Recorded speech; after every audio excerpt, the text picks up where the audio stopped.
그 중간에 이제 베냐민과 단 지파를 중심으로 한 아주 동일한 구조들이 이제 이렇게 나오고 있고요. 나중에 이것도 본문을 우리가 나눌 때 다시 설명하겠습니다. 그런 다음에 맨 마지막 결론 20장 18절에 보면 다시 똑같이 질문하고 대답하는 게 나와요.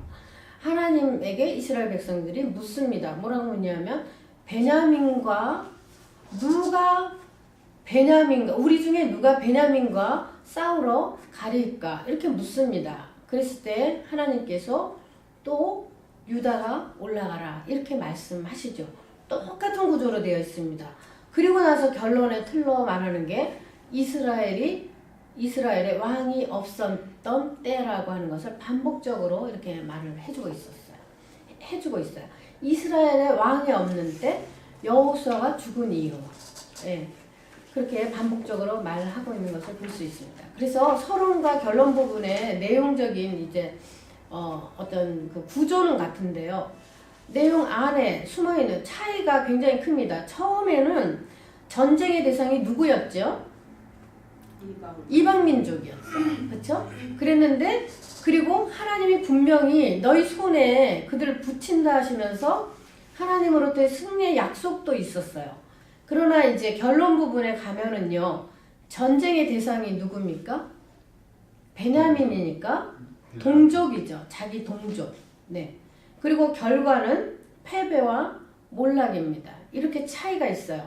처음에 이스라엘 백성들이 가나안 정복을 위해서 함께 들어왔을 때는 계속 이스라엘이라고 하는 공동체가 서로 연합체제를 구축해서 그 일을 수행했습니다. 그런데 나중에 점점 갈수록 땅을 분배받고 나서부터 갈수록 그들이 연합체제보다는 서로 각계전투하는 그런 형식으로 이 전쟁들을 수행해 나가는 것을 볼 수가 있고요.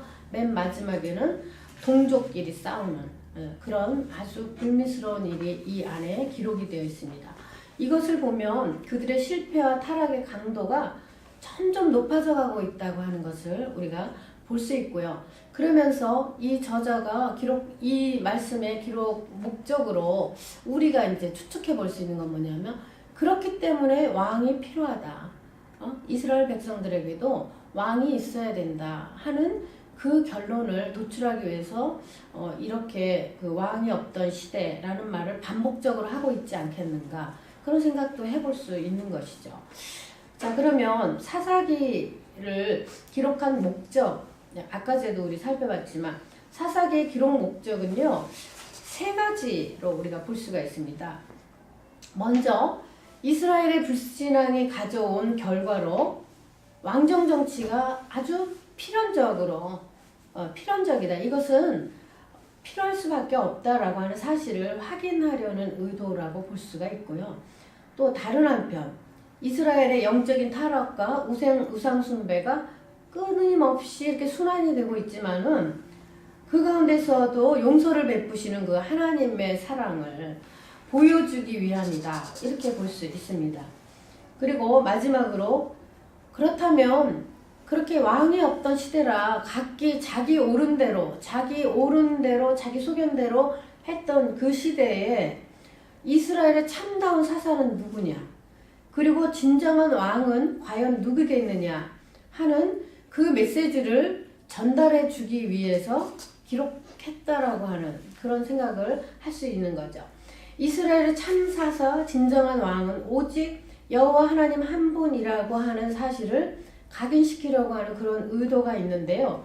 그것은 11장 27절 말씀에 보면 알 수가 있어요. 하나님이 사사를 불러 세우시지만 아무개 사사야 이렇게 부르는 적은 한 군데도 없습니다.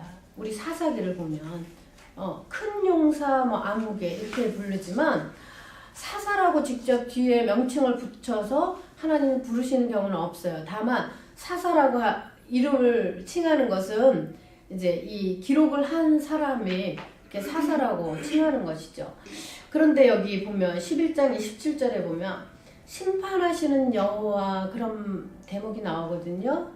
심판하시는 여호와 아도나이 하슈펫인데요. 히브리어로 이것은 말 그대로입니다. 사사 여호와 그런 의미예요. 여기서 아까 저지라고 하는 재판관이 바로 사사다 그렇게 말을 했는데 심판하시는 하나님, 예, 쇼페팀이 사사라 그랬죠. 그래서 여기에서 히브리어로 아도나의 하쇼페트는 말 그대로 사사 여호와다 그런 의미로 나옵니다. 그래서 오직 참다운 이스라엘 사사 그리고 왕은 오직 하나님뿐이다. 이것을 보여주기 위해서 우리 독자들로 하여금 그것을 알 수 있도록 해주기 위해서 기록했다. 그렇게 볼 수 있죠. 아까 제가 말씀드린 대로 이제 정경의 위치, 이 성경 전체 안에서 이것의 위치, 사사기의 위치는 어떤 위치를 가지고 있느냐 한번 보면 우리 구약 성경은 3가지 또는 4가지로 분류한다 그랬죠. 율법서, 예언서, 성문서 이렇게 이제 분류를 할 때는 예언서에 속합니다. 이것은 그리고 율법서, 역사서, 시가문학, 예언서 이렇게 4개로 구분을 할 때는 이 사사기는 역사서에 속해요.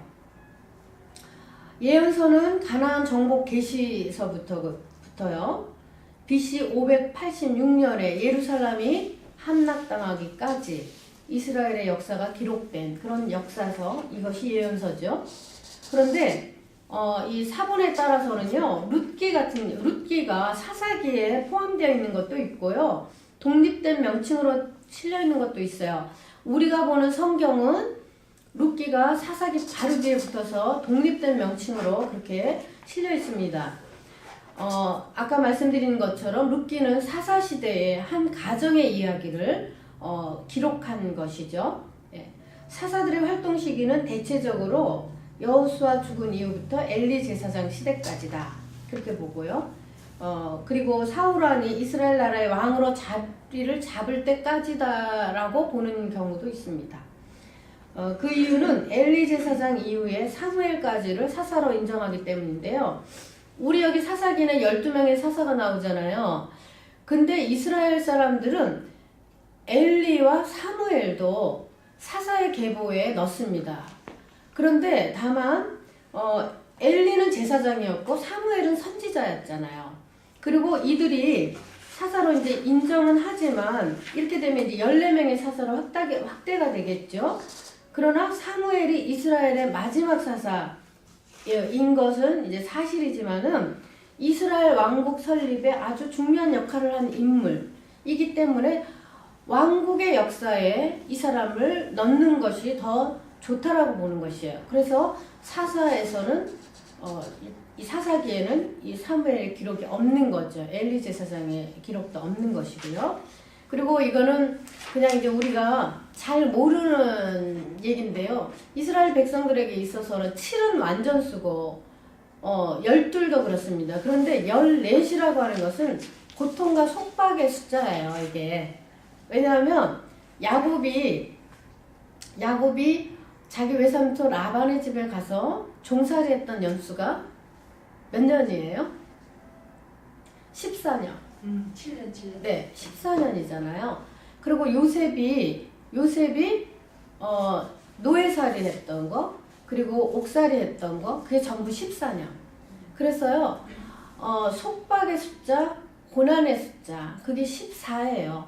그래서 이제 좀 상징성이 있습니다. 이 두 사람을 사사로 집어넣어서 14명으로 사사를 확대하면 또 다른 의미가 그 안에 숨겨져 있는 것이다. 그렇게 해석해 볼 수가 있는 거죠.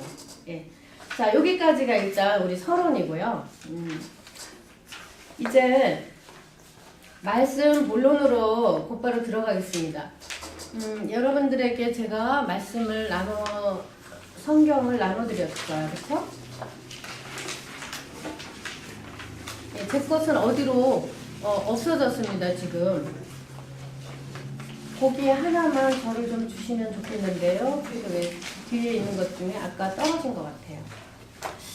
자, 우리 1장 1절에서 3장, 예, 감사합니다.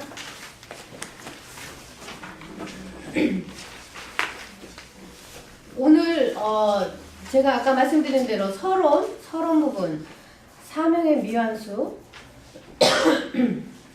1장 1절부터 3장 6절까지가 이제 그런 내용인데요. 그 중에서 첫 번째로 이스라엘의 정복, 가나안 정복의 실패, 그게 이제 2장 5절까지 나오고요. 두 번째로 이스라엘의 우상숭배, 그 이제 2장 6절부터 3장 6절까지 이렇게 나와 있습니다.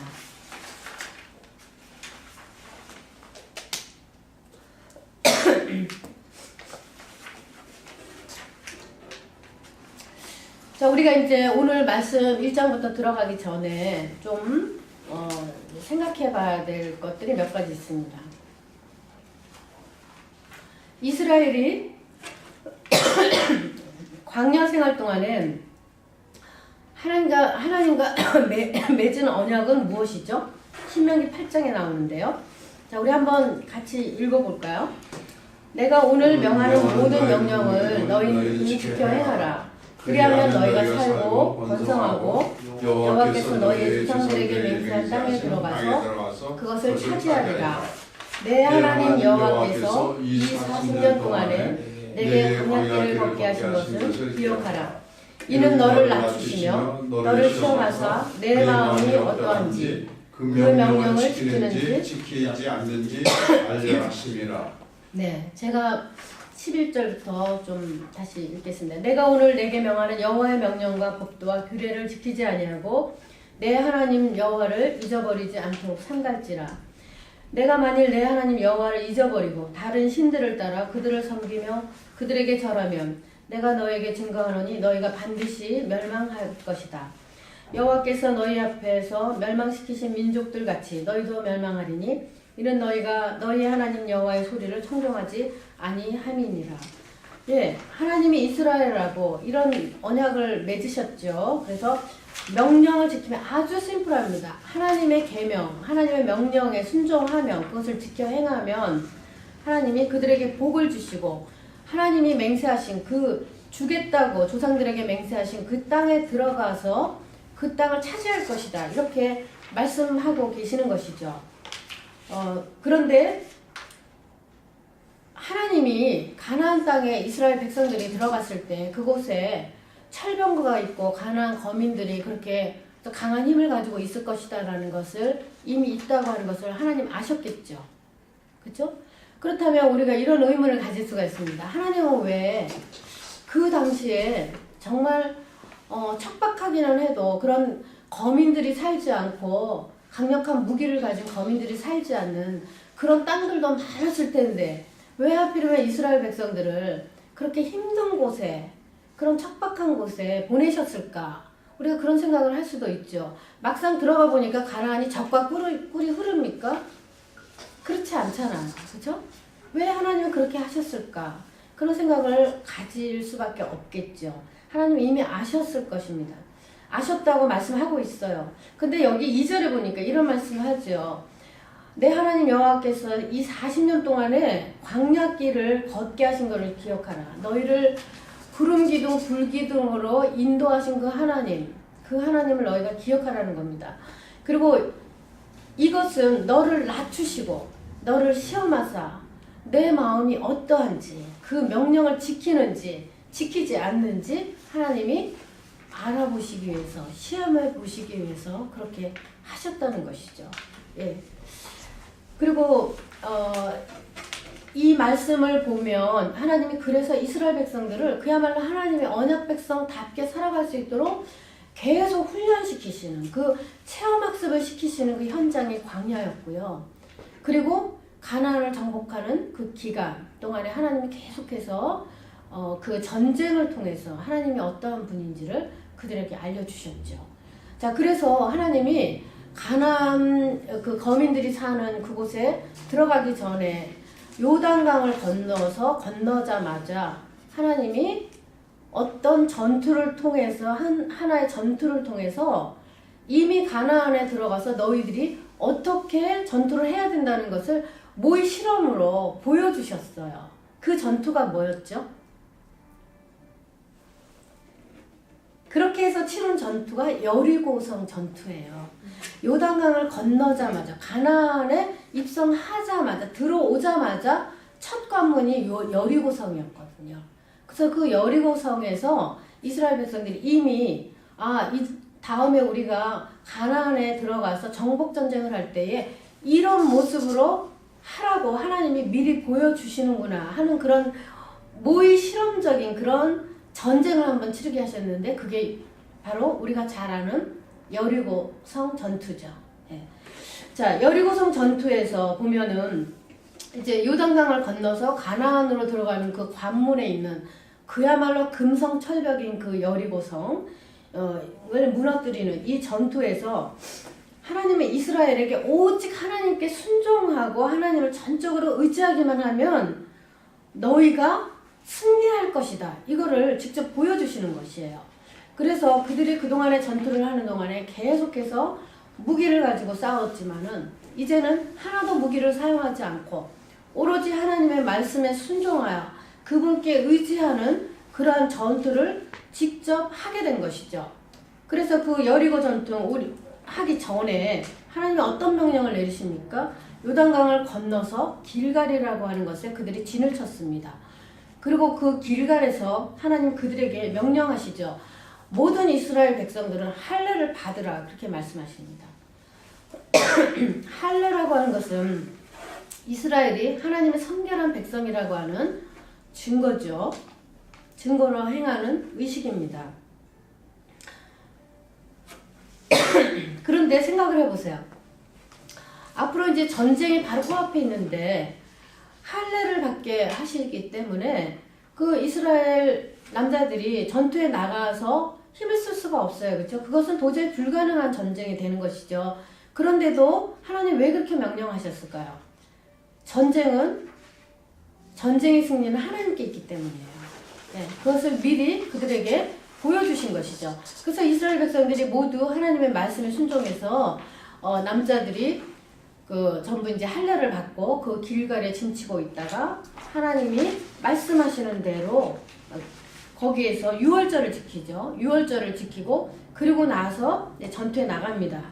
근데 이 전투에 나가기 전에 할례를 행하신 그 이유, 그것은 가나안 땅 정복 전쟁이 시작되기 전에 다시 한번 그들이 하나님의 언약을 지키는 백성인가를 확증하는 그러한 사건인 거죠. 이거는 표시인 거예요. 자, 그리고 나서 여호수아가 이제 요새와 같이 든든한 그 성이 있는 여리고에 가까이 왔을 때 하나님께서 이스라엘 백성이 승리할 것을 말씀하시죠. 그러면서 그 방법을 제시하시는데요. 여호수아 6장에 있습니다.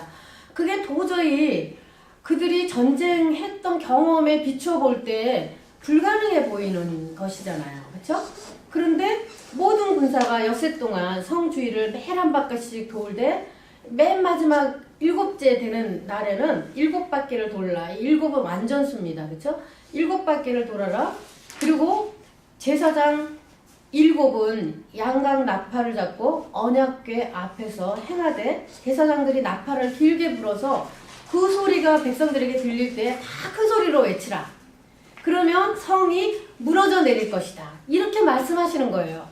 인간의 이성으로는 도저히 상상할 수 없는 그런 전투 방법입니다. 그런데 여호수아가 제사장과 백성들에게 하나님의 방법을 알려줬죠. 그랬더니 불평했습니까 그들이? 너무 이상하다 이 일을 제기했나요? 그렇지 않았습니다. 어느 누구도 불평하거나 부정적인 말을 하지 않았고 아주 그대로 하나님이 말씀하시는 그대로 순종을 했어요. 드디어 그래서 7째 날 이른 아침부터 성을 7번 돌기 시작한 이스라엘 백성들이 양각 나팔이 울린 뒤에 크게 외치죠. 성이 일시에 무너졌습니다. 돌무더기로 변했어요. 제가 예전에 성지순례 갔을 때 여리고성 가봤는데요. 아주 조그매요. 지금 보면 아주 작습니다. 그런데 대단한 천연 요새예요. 거기가. 도저히 함락할 수 없을 만큼 지리적으로 높은 지형에 있고요. 그것을 다시 재건하기도 힘들다 그럽니다. 무너진 성벽을 다시 재건하지 못하고 있어요. 거기에 보니까. 예. 그래서 돌무더기로 변했거든요. 이처럼 여리고성을 정복할 수 있었던 것은 이스라엘 백성의 뛰어난 어떤 전략이나 전투력이나 이런 게 아니에요. 하나님이 함께 하셨고 하나님의 말씀에 오직 순종했기 때문에 이 전투에 이겼다. 그래서 하나님이 이미 가나안 정복 전투를 시작하면서 처음에 이것을 가지고 체험학습 시키신 거죠. 그들이 순종할 수 있도록 그렇게 하신 것입니다. 하나님께서 여리고성을 진멸하라 그랬거든요. 전부 없애라 그랬어요. 그 명하신 이유 뭡니까? 가나안 정복은 하나님께서 이스라엘을 축복하기 위해서 전쟁을 하도록 하시기도 했지만은 그 죄악으로 관영한 그 가나안 거민들에 대한 공의로운 심판이기도 했어요. 그것은 이들은 아주 극심한 죄 가운데 있었습니다. 많은 우상을 섬겼고요. 여리고성에 있는 그 사람들이 많은 우상을 섬겼고요. 그리고 스스로 자해하거나 어린 자녀를 불태워 죽이는 이거 왜 그렇습니까? 이방 신들에게 바치는 제사 의식이에요, 이게. 또 음란한 제사 의식을